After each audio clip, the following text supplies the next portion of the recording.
Welcome everyone. I'm so glad and so excited to be here. It's a genuine pleasure to share this space with so many wonderful names in autoethnography.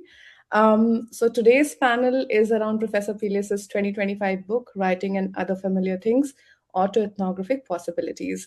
It's a book that I think does something quite unique, quite radical, in fact, which is it doesn't tell you what autoethnography is, it performs it for you.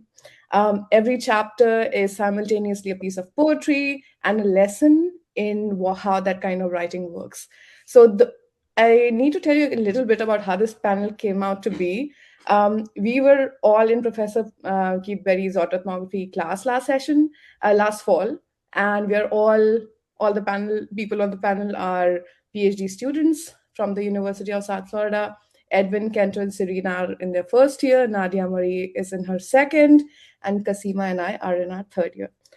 We all brought something of our own to this book and took something away that was very unique. And I think that's something a generative book such as this does for you. It meets you where you are at.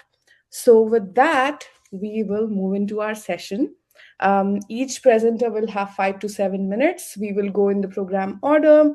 And once everyone has presented, we'll have time to have a quick discussion and we'll then open the floor for questions.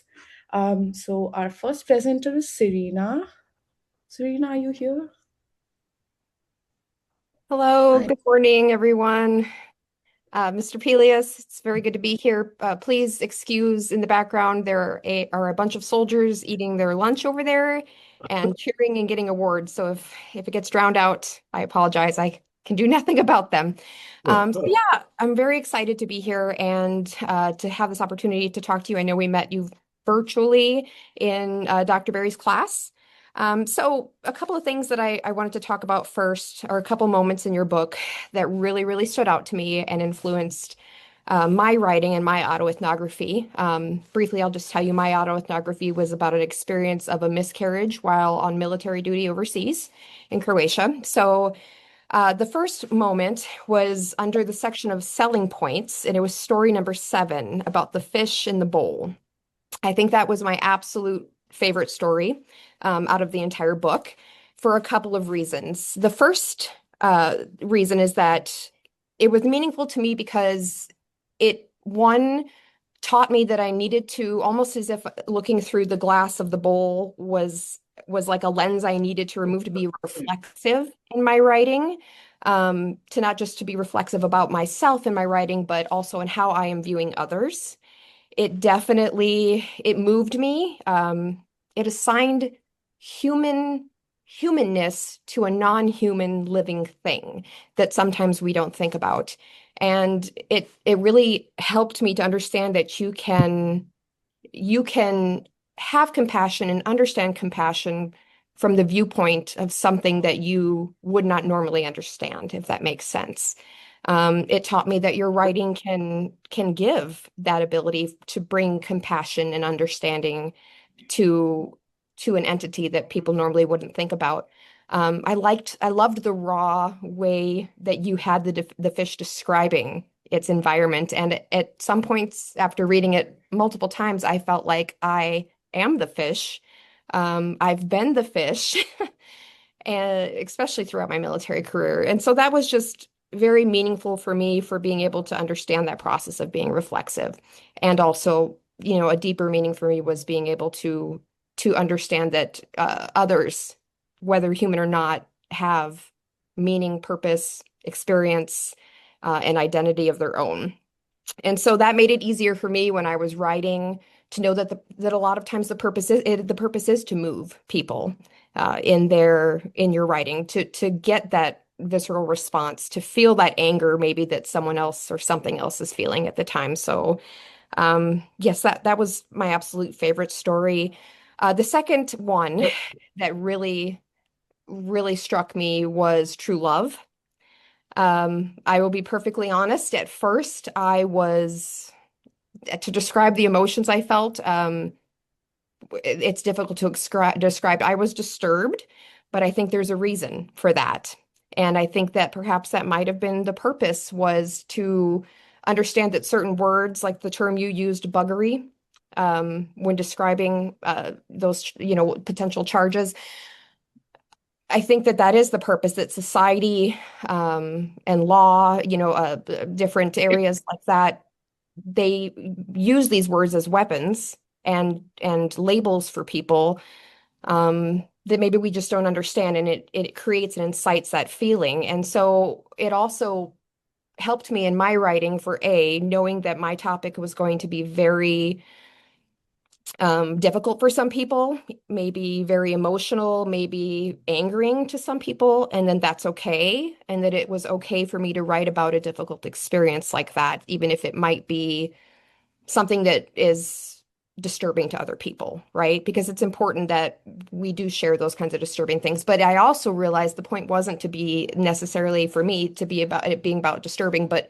understanding that labels can definitely be weaponized against people, regardless of if we whether or not we understand what the true meaning of their experience is for them, if that makes any sense. So it really helped me to open up with my writing and to not feel afraid to talk about something that could be controversial or that could be, you know, considered inappropriate by other people, and to step back when I'm reading other people's autoethnographies and to see my own bias and judgment I may have. And I think both of those stories really did that for me, understanding that I can't always understand other people, and autoethnography gives me that perfect opportunity to do so. Thank you. Thank you for sharing that, Sirrina. You're right. Stories don't necessarily have to be sensational, but personal narratives sometimes do tend to be that way. And when stories leave you too vulnerable, it can be empowering and even effective when you tell it slant. And that's exactly what happens in those two Mhm. stories or pieces that you shared. You have set up the conversation so beautifully. So let's move on to our next presenter. Um, Nadia Marie. Nadia, you ready? Hi, everyone. My name is Nadia Marie. It is such, an honor to join you all for such a wonderful discussion about Professor Pelias's book. I share these sentiments based on Dr. Berry's autoethnography class and our meeting with Professor Pelias. So, to begin, I would like to discuss two specific moments from the book that really stood out to me. Moment one was from chapter 5, Telling Secrets, so on pages 19 and 20. And I quote, "What you thought was a private conversation becomes a public one. And I'm not even sure if I will ask for her consent to share this." The second moment was chapter 7, Some Things I Remember About Memory and Writing on page 25. Given such commitment, faith, and desire, I would expect that I'd remember what I put on the page, but writing for me is often a means of forgetting. And so these moments have continued to impact my writing today, even after reading the book and the class.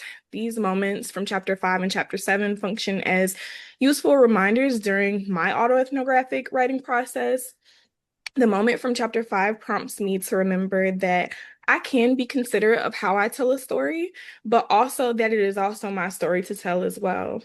And so the chapter 7 moment solidifies that this writing style is curing, at least to me, and an opportunity to let go and to let be.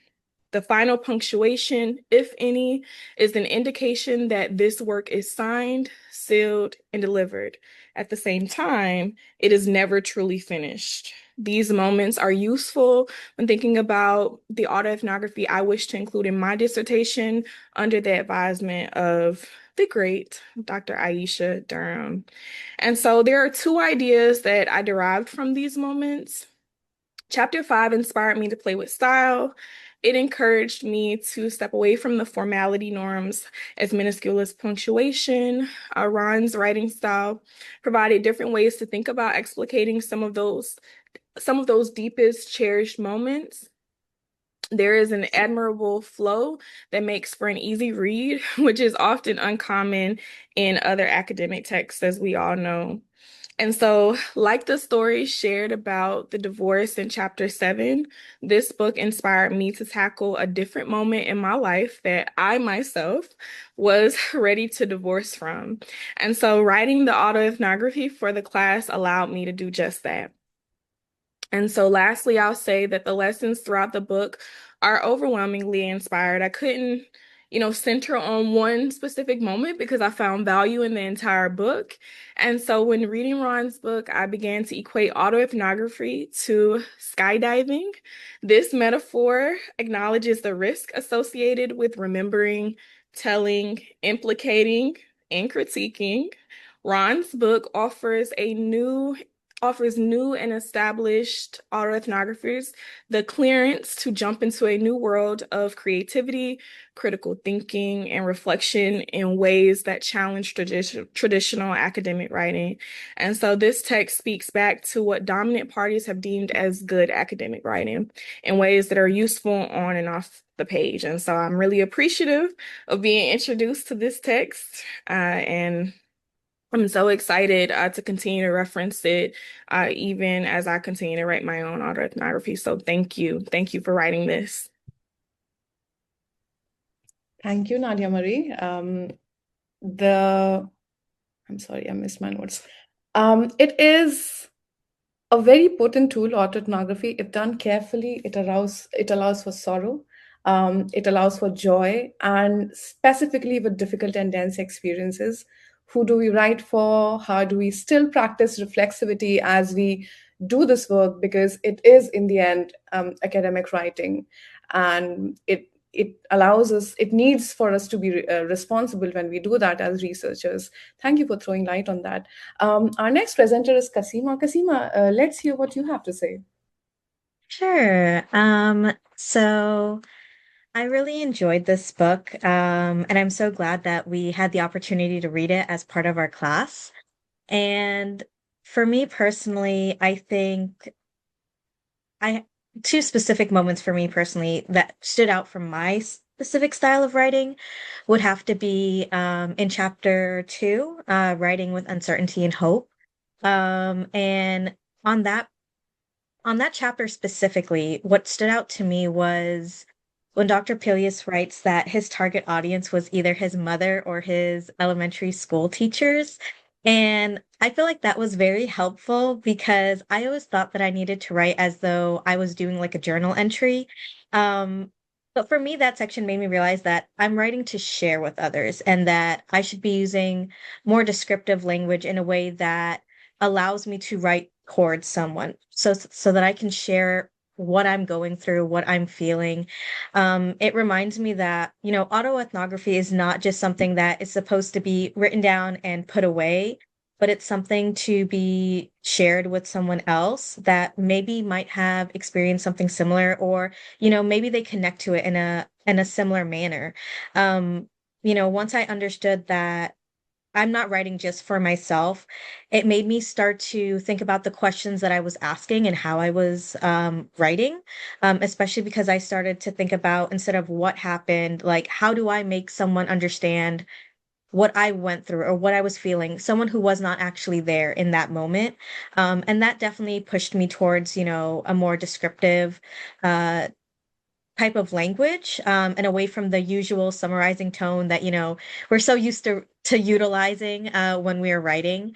But another, I think, to match that, another moment would definitely have to be in chapter 9, where there's a primary usage of poetry.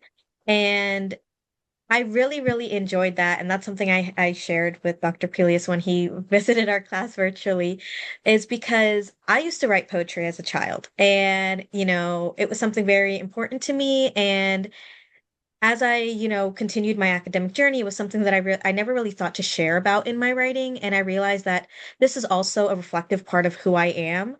Um, and I don't necessarily need to hide away that part of me. Like, I can share what I want to share, in a way that I'm not necessarily leaving a part of myself out.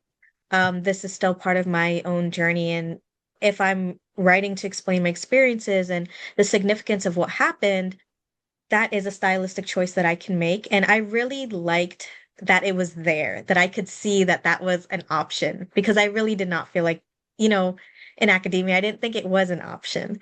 Um, but definitely for me, in this book, a couple of things that were significant was just realizing that, I can be free with my writing and I don't necessarily need to use structure the entire time. I can write freely, I can let my thoughts flow out on the page, and I can think about structure after, right? The important thing is letting my words flow, letting the thoughts that I have be present, and then figure out what I want to write later. Right. Something else that I notice is that not everything needs to be academic. Obviously, we are in a space of academia, right? But our experiences are not solely academic. And those moments are just as important to present as as the ones that we have in academia. We all can connect to each other on a deeper level based on our experiences. And I think it's important to really showcase that. And that's, something that I got out of this book. And one major thing, and this is also in chapter 2 that like stood out to me is there was a specific line that said uncertainty is an opportunity. And that stuck to me because it made me realize that we never know what's going to happen. And so when it does, it's a chance to write about it, just kind of like a journal entry. We don't always have to apply academic writing to everything. But in that moment, we can take uncertain moments and, the unexpected experiences and just pretend that we're telling it to someone close to us, writing as though we're telling our closest confidant and, all the things that we went through and providing them with all the details that normally we would, not include in an academic, frame. Like we keep the wall up, right? But in that moment, we can bring the wall down, right? And so that's something that I really thought stood out. But just to kind of bring it all to a close, I think with this book, what I really appreciate is that it allows you to feel comfortable. And Dr. Pelias, I'm so, so grateful with the way that you wrote this book because it felt like a conversation. It was not a standardized academic text that, that we usually read, but it was a book that I was reading as though I was reading a novel. It felt like I was reading it for enjoyment and it made me smile. I was intrigued. I was just basking in the moment of reading this book. And I really felt connected to it. And it opened my eyes to how our writing can be expressed in a way that I think other academic works, sometimes we have that bit of a distance, right? But your book made it seem like you were just talking to me, like we were having a one-on-one, like a sit-down conversation. And I'm so grateful for that because it really made it feel more personal. And I'm really happy that we had the opportunity to take part in learning about, everything that you've written for us. So thank you so much. Thank you, Kasima. Uncertainty as opportunity. I want to sit with that for a moment because it's doing a lot of work. While there's a version of uncertainty that can paralyze you and make you feel like, oh, you can't move forward, but then it's also an opening, an invitation towards something that you could achieve or do while simply, just going on with this feeling of not being sure, shifting and the orientation of how you're approaching your draft. So we learned this in class that autoethnography is a process. It's always happening, always in motion. And I think our next presenter, Kento, is going to take us somewhere closely to that. Kento, let's hear what you have to say. Hi, thank you, Roopam. So, my name is Kento Kaiwada. I am first year PhD student at USF, and I am international student from Japan. Overall, Lon's book helped me to understand uh, that writing and autoethnography is a creative and vulnerable endeavor. One of the moments I specifically learned from his book is reflexivity. In chapter 17, telling on partners' fictive monologues, this chapter reminded us of the relational aspects of our lives. Drawing the concept Equipment for Living by Kenneth Burke, Long uses a fictive character to highlight how we understand our own frustration, confusion, longing, betrayal, anger, and fear. He shows how the existence of others create a way to understand taken for granted assumptions within a relationship. Regarding the existence of others in the chapter, the fictitious characters are not limited to humans, but they also include non-humans, such as smells, ants, and scars. Therefore, so this chapter teaches us how to reveal the relational aspects of our lives by reflecting on how our understanding is materialized through the continuous relations with humans and non-humans. Another moment that stood out to me was writing about hope. In chapter 25, Lighting into Hope, a branded autoethnography, wrote about hope. Lighting to him is a hope that navigates him to stay in the present moment and ward off cynicism, but hope slips away when he comes close. This passage reminded me of Arthur Flank's discussion of the chaos narrative. Flank argues that chaos narrative are difficult to tell because those who are still living in the chaos lack the distance needed to narrate it.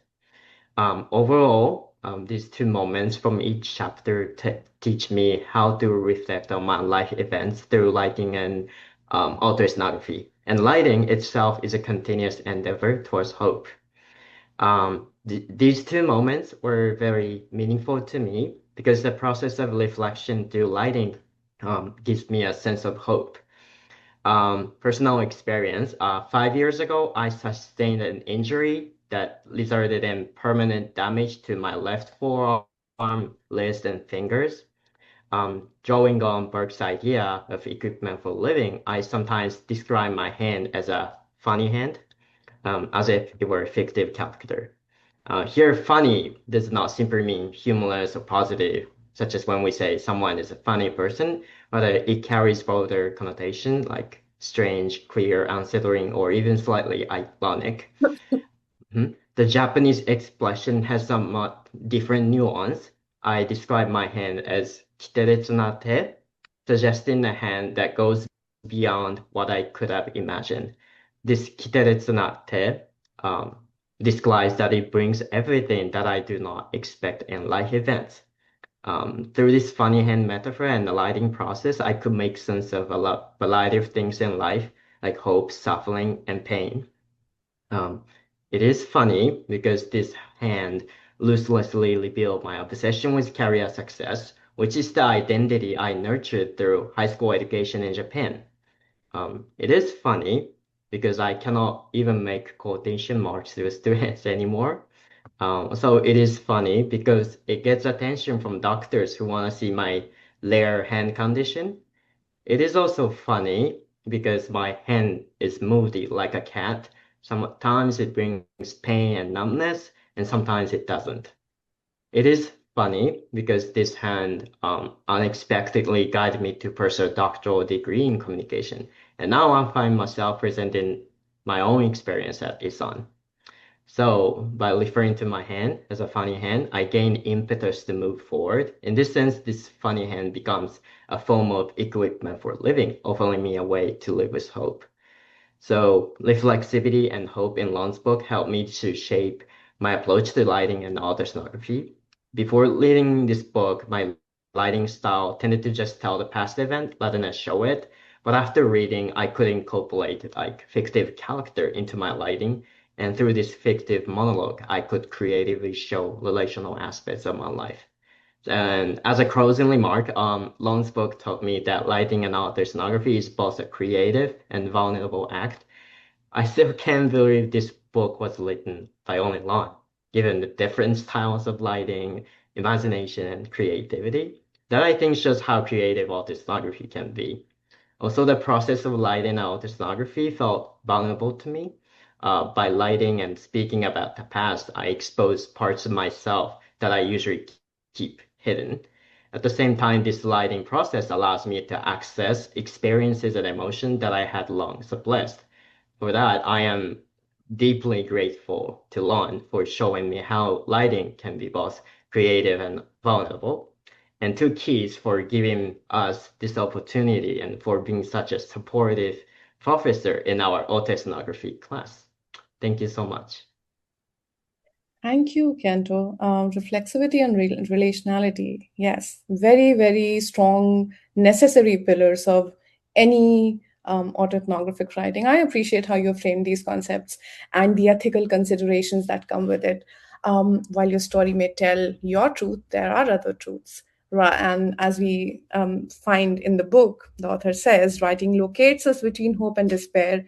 And when we are able, we realize that hope is preferable to wallowing in cynicism and despondency. This brings us to something more tender, tender tensions that might arise while writing autoethnography. Edwin, the floor is all yours, and we want to hear what you have to say. Thank you. Hello everyone. My name is Edwin Ramirez. I'm also a first year PhD student, and I want to reiterate everybody else that spoke today how much of an honor it is to not only be speaking and presenting for you all, but also to be talking about Dr. Pelias's book. So when I was reading Dr. Pelias's book, what hit me most was how much he gave me permission. Permission to be messy, permission to be emotional, permission to not always sound neat and polished on the page when what I'm writing is about something that's not neat or polished in the first place. Two moments in particular really stayed with me. The first is from chapter 21, Aging and That Old Thing, the Body, and the opening line, "Forgive me, I'm falling from language." I think part of why it stood out to me so much is because it feels like more than just a line about aging. It feels like a line about writing itself, about what happens when your body, your fear, your memory, your shame, or your grief gets so big that language starts failing you a little. Or maybe not failing exactly, but slipping, breaking apart, and becoming harder to hold. And I love that Dr. Pelias doesn't try to clean that up. He doesn't try to give us this super tidy, detached reflection on aging. He gives us skin tags, missing teeth, bodily embarrassments, memory loss, resentment. It's all so intimate, but it's also uncomfortable. And I think that's exactly why it works. What really meant something to me here is that the chapter reminded me that autoethnography does not have to sound perfectly composed in order to be meaningful. Sometimes being too composed can flatten the truth. Sometimes the experience itself is fragmented, repetitive, anxious, or even a little embarrassing. And the writing should be able to carry that. That mattered to me because when I write personal work, I think I often feel pressure to make it sound smart before I let it sound real. And Pelias reminded me that the real is the smart part. The vulnerability is not separate from the thinking. It is part of the thinking. So this chapter helped me trust that if I'm not writing about something vulnerable or difficult, I do not always need to iron it out.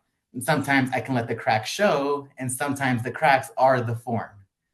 The second moment that really stayed with me comes from chapter 17, Telling on Partners, Fictive Monologues. And what stood out to me here most was Dr. Pelias' use of fictive monologues to explore relational pain, confusion, betrayal, longing, and fear. I really appreciated this chapter because relationships are some of the hardest things to write about. They're so emotionally loaded, but they are also ethically messy. When we write about our lives, we are never just writing about ourselves. We are also writing about other people, other bodies, other intimacies, and other wounds. And I think that can be very scary. That meant a lot to me personally because I think some of the most difficult writing for me has involved relationships, desire, closeness, disappointment, and just the ways people leave marks on us. There are things I want to say, but also things I worry about saying too directly. I worry about exposure. I worry about fairness. I worry about whether telling my truth automatically tells on someone else. This chapter helped me see that I do not have to choose only between silence and total disclosure. There are other ways in. There are crafted ways of telling that still honor what was felt. So what both of these chapters gave me was a stronger sense that autoethnography is not just about having something personal to say. It is about figuring out how that experience wants to be written. Chapter 21 helped me think more seriously about the emotional texture of a piece, and chapter 17 helped me think more carefully about ethics and voice. And I think both chapters, in different ways, pushed me to be braver. Not reckless, but braver. They pushed me to stop hiding so much behind something sounding formal and to let the writing breathe a little more like a life itself. So what I found most useful about Pelias's book is that it makes autoethnography feel alive. It does not treat it like a formula or a method that you just plug yourself into. It treats it like a risk, like something that asks not just what happened to you, but what language can do with what happened to you. And maybe that's why that line of chapter 21 stayed with me so much. Again, forgive me, I'm falling from language. Because I think in some way that is what a lot of us are doing when we write personal work. We are falling, we are reaching, and we are hoping language catches us or at least helps us land. Thank you. Thank you so much, Edwin. Forgive me, I'm falling from language. It has stayed with me since last semester, and I think it's going to stay with everyone in this room for a while, if not forever. Real life is messy, and it's not neatly compartmentalized in boxes. And you're right. So the author isn't writing about messiness from a distant vantage point, but he's writing about it from the inside. The mess is the writing, and that is so powerful, and it brings you, yes, it allows, especially for new writers like us, so much permission, because academic writing as it is requires you to be clean and controlled and resolved, and be form these very specific ideas about what it should look like. And none of that, I mean, I think all of that is challenged by the book.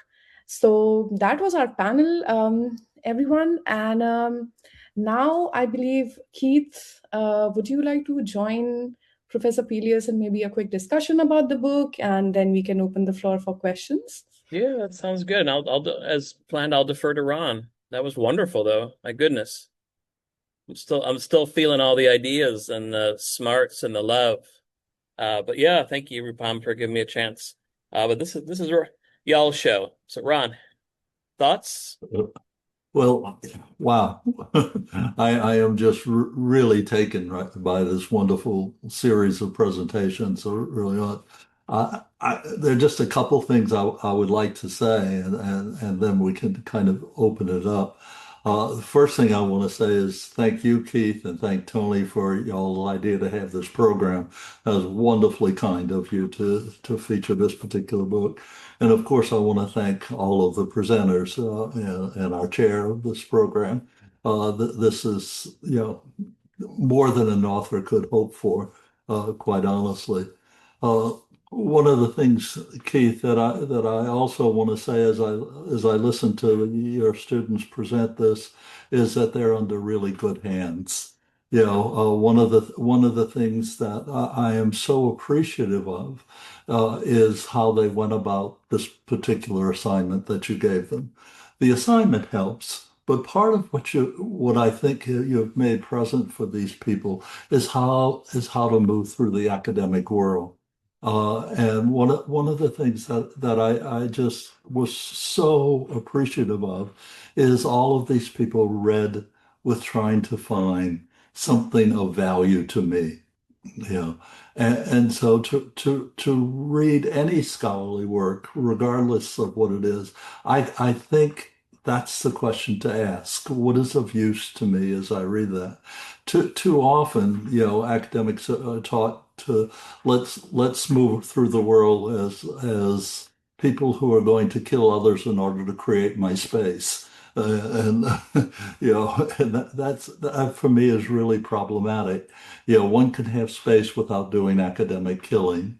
And I think if I track the history of the academy, too often academic history is academic killing is part of academic history, and that's really unfortunate. So I was just really appreciate the generosity in which these people met my work. And along those lines, one of the things that they modeled, I believe, is they became the readers that any author would like to have. So I think that's another stance one can take when they're meeting academic work. What kind of reader would I like to have to my work? I'll try and be that reader to their work. And so, and that gets just marked with tremendous generosity by this panel. Uh, I was really struck as I was listening across these presentations about a number of things that seemed to keep coming up again, and things that made me very, very happy. As I was listening, one of the things that seemed to be a theme that kind of ran through was a sense of permission to open up, permission to share, permission to say my story. And if the book functioned that way to y'all, that makes me very, very happy. That becomes really quite important to me. That y'all would feel that the book gave you some permission, allowed you to take another step. Uh, for those of us who have been doing autoethnography for a long, long time, it's hard sometimes to remember back when we were not sure we could tell this story or that story and what are the things. I'm not saying abandon that caution. You should always have that caution. Think about the story you want to tell and what that might do, because that becomes part of your public definition. But there is a sense at which one wants to stand by who he or she is, and being able to do that becomes really important kind of work. I think. Uh, the the other kind of thing that seemed to run across a number of the presentations of thinking about autoethnography is curative. And there is a sense for me that it is curative. If it functions at least on an individual level, and I would assert that on a broader level than that often, but on an individual level, it allows you to find form for things that you are feeling. And one of the things that you see, and a number of people mention this as well, is once you do that, that has resonance with others. And so we found over and over again a number of people who were beginning to feel some resonance with some line or something there. And I think that's what autoethnography does. Uh, uh, uh, because y'all were so kind, I want to make one more quick comment. Uh, y'all talked about things you liked, and there are a number of things in that book I do like, but there's some things I don't like, and there's some things if I was sitting down to write it again that I would try and change, try and play with a little bit, and that's part of the writing process as well. So one of the things I feel the book relies too heavily on is the use of lists. There are lots of lists in that book. This, and this. And as a writer, I love lists. I find them very, very appealing because it allows me not to have the answer. It allows me to have a multiplicity of answers that are available for consideration. And I like lists because it doesn't have to say, this is the winning argument. This is a possibility. This is part of our conversation that we can have, and we can go on from there. And so it opens up that conversation. Uh, I do think, as I look at the book, the essays are some I really like, as I said, but some of them are not as strong as others, and I think some could use revision. And I think that's another stance of writers. And one of the dawn things about publishing, which is wonderful, and yay, your work is finally out, but that's the end of revision. And so you don't have any more chances to revise after that. And so there are ways in which, as I read some of those essays, I would go, that essay really still needs some work. So let me stop there because I think we're getting a little tight for time, and so I'll shut up and let's open it up for questions. We were so happy to continue to hear you talk, but yes, we would also like to have people ask questions. I don't see any in the chat. So if anybody has a question, please, this is your moment. Ask away. Feel free to just unmute yourself or raise your hand, however you feel fit. Can I make a comment rather than ask a question? Is that okay? Of course. Okay. I think the one thing I want to add about you talking about Dr. Barry and how the first thing I think is brought us up, raised us up in autoethnography, the beginning. I just to give him some great brownie points, not for me. Dr. Barry did a fantastic job. And for me personally, coming from a journalism background, in the civilian world and in the military now in public affairs, it was hard for me to write with without being behind the scenes and taking myself out of the story. Because in journalism, it's not about you, it's about the story, the people, the others. So that was really difficult for me. And your book and Dr. Berry's instruction really helped me to get over that, and to become more comfortable with putting myself in there without making it all about me. I could still take those elements that I learned about telling other people's sides of the experience and trying to give them a voice as well. And so that was really lovely. And also your book and Dr. Berry's class, I think, showed me, and specifically remembering you saying it, Keith, at one point, there's more than one way to do autoethnography. And that one comforted me, because I'm like, okay, so there's not the strict formula, but then the journalist slash soldier in me is like, oh no, I don't have something to follow, a direction. Like I have to feel this out. And I just think that's beautiful. And I think it was wonderful to have that understanding that could have creative freedom, at the same time, and be able to still do something in academia, tell a story. And I just think it made it more accessible to a first year student and to a lot of people who aren't as familiar with the traditional academic writing. And I think that it should be considered very traditional academic writing. I think it was just fantastic. So thank you. Well, thank you. Thank you. That's really nice. Thank you. I absolutely second that. And I see a hand. Dr. Poulos, would you like to go ahead? Yes, I just want to quickly say, Ron, thank you, and everybody, thank you. I've had the great pleasure of being on a lot of conference panels with Ron, and I was glad that people picked up something I noticed from the first time, which was how masterfully he addresses the reader in a way that it's so invitational and so welcoming and so wonderful and warm, and then also makes you struggle and feel pain, and all the other things in between. But I also, this phrasing, forgive me, I'm falling from language. I also just want to point out, here's what I would do if I were a doctoral student, because you have so much spare time. I would read all of Ron's books, because they're all great.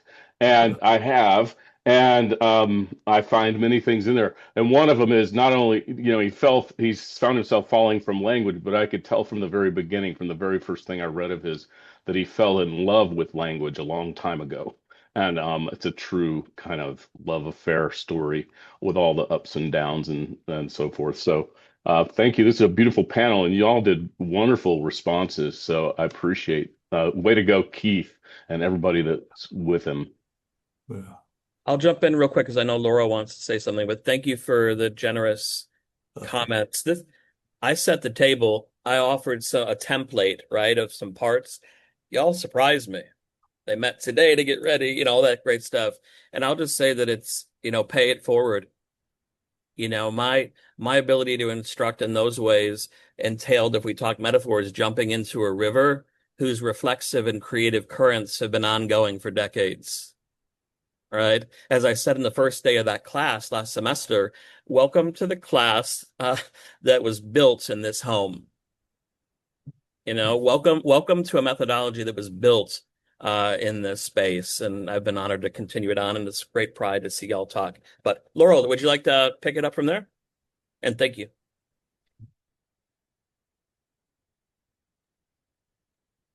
Hit your mic there, Laura. Oops. You did the video.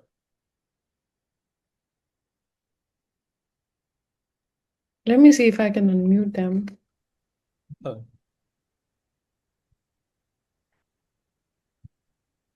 Laurel, can you hear us? If so, you're on mute still. Now, am I unmuted? Good. Yeah, start over, please. Start over? Yes, ma'am. I'm not here anymore. I don't see myself. I'm gone. Hi, everybody. This was a fantastic panel. What a wonderful idea. Keith, boy, I wish I were in class with you, obviously, based on these wonderful, wonderful students. And Ron, where's Ron? You are my favorite writer, I have to say it. And I love this book. I love all your writing. And I'm going to ask you, what's on your agenda now? That's not quite fair to Yes, turn it my is. question around Absolutely from your fair. program to. Absolutely fair. Tit for tat. I'm still going back and forth whether or not this is ever going to get done, but I'm still fiddling with a book on empathy. I started my PhD with that as a subject, and it seems like it would be a nice completion to the end of my career to write one final book on empathy, and so that's where I am. I feel empathetic with you. And I need that book. I don't think you do, Laura. I want that book. Sorry about my phone. No problem. Thank you, Ron. Thank you. Any You know, other questions? while we wait to see if there's anyone else that would like to jump in, just briefly, I should also mention that part of that current, I've talked about this so many times, especially at ISAN and IANI, is Ron's presence in my life, and for that matter, Tony's life, as early mentors at Southern Illinois University. As I've said dramatically, but real, I wouldn't be here if it weren't for Ron. I wouldn't be here without Ron. And so what you get from Ron Pelias's past classes is a master class in the generosity of spirit, what it means to be a generous scholar. And boy, is that hard today sometimes.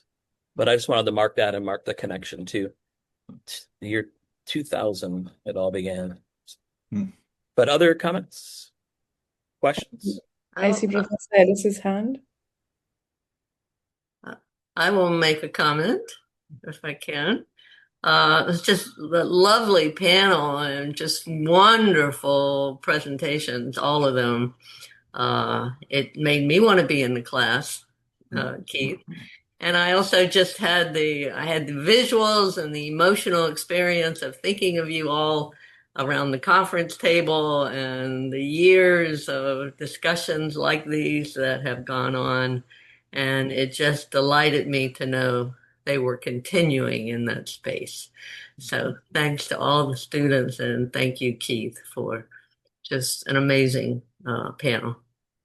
And Ron, of course, I love all of your work. You know, I do. I am one of your fans for sure. And I wrote notes about, go back and check that. You forgot that Ron wrote about that. So I'm going to go back and do some checking. Thank you for continuing to just write wonderful, wonderful prose and all your ideas and feelings and everything that goes into your writing. Thank you, Carolyn. Appreciate that. Thank you, Professor Ellis. I would also want to quickly add that being in this room with so many amazing stalwarts of autoethnography, we're just beginning our careers, and it's so amazing to have all of your writings ahead of us to just learn from, and to know what are the possibilities for us in the future. So thank you so much for being so brave and for doing the work that you've done and continue to do. I am truly appreciative of that. And I know we are almost at time. We have 1 minute. If anyone has maybe last few remarks or few thoughts, this is your moment. Yes. Ron, I know you originally as a director at some conference, at a communications conference. Mm-hmm. And so I wish you would do videos. I don't think there are. Yeah, but I think your sweet, wonderful Southern voice, the kindness, and the way you direct people theatrically. It'd be wonderful to have videos, YouTube videos with Ron Pelias, starring Ron Pelias. Thank you. Do we have a volunteer in the room who'd want to film those videos? No pressure. Sandra, I see your hand. Yes, immediately I was like, me. But anyone else, yes. If Ron is in, I'm with you. I agree. There's something about your voice, Ron, that's just, it's not just soothing. And in writing or in journalism, I forget, but they say you want to take your reader by the hand. And I feel like I'm not just being taken by the hand. I feel like I have a place to sit, time is suspended. And then it's like my brain opens up, and it's just so soothing. So I agree with Laurel. Video would probably match you pretty well in posterity. Well, in response, I just need to share real quickly a story from my classes when I was teaching. A student came up to me after class and she said, you have such a soothing voice. It puts me right to sleep every day. Well, I was very careful not to say that because I know how that would come out, but there's something very dreamy about that. So, well, yeah, so thank you. I know you all have ideas because of your wonderful voice, but I see two hands. I don't know how to say your last name, so I'll just say your first name, Monica. Please go ahead and say what you have.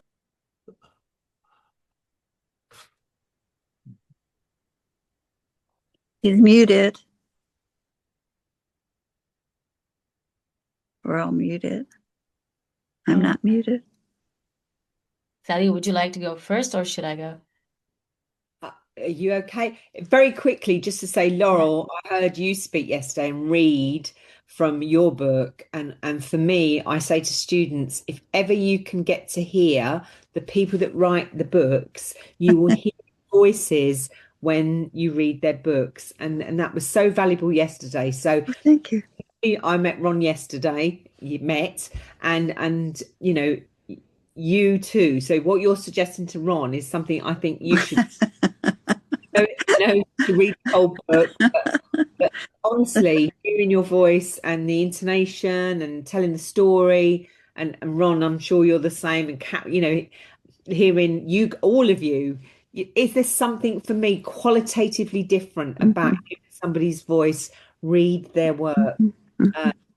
Yeah, and we've got it now. We've got the resources to do that in many ways now. Right. Yeah. Right. Thank you. Thanks, Sal. Thank you.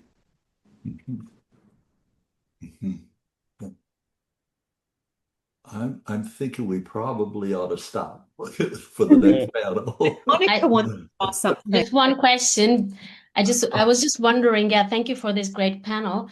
I ordered the book as well, and I teach autoethnographic writing in Germany, and I was wondering if there are any tips of how you can, this is a very friendly, autoethnography friendly environment, but it's not always the same in other contexts. Like you have other environments which are not very autoethnography friendly.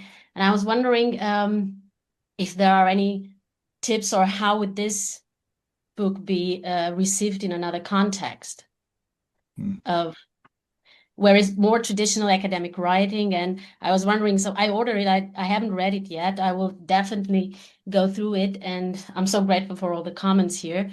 But I was wondering if there is any kind of recommendation or tips of how to, go with this book in other contexts. Yeah, just a very quick response to that. That's a lovely question, and I really can't answer it except to say, any kind of disclosure that people make is going to be culturally defining. And so what might be permissible to say in the United States might not be permissible to say in Germany, and how disclosure functions in different cultural contexts, and I wouldn't begin to try and speak for a German sensibility, there. But yes, that's something I think one has to take into consideration. Yeah. Thank you, Professor Pelias. All disclosures are culturally defining. I had not thought of that before. I see we are over time, so I thank you all for being a part of this panel, for being wonderful audience, and for the participants who shared their thoughts and ideas, and for this opportunity to just listen to everyone talk. Thank you. I hope you all have a great rest of your day and probably other panels. And I'll take your leave. Bye-bye. Thank you. Thank you, Roopam. Great job. Thank you. Thank you, everyone. Great job, panel.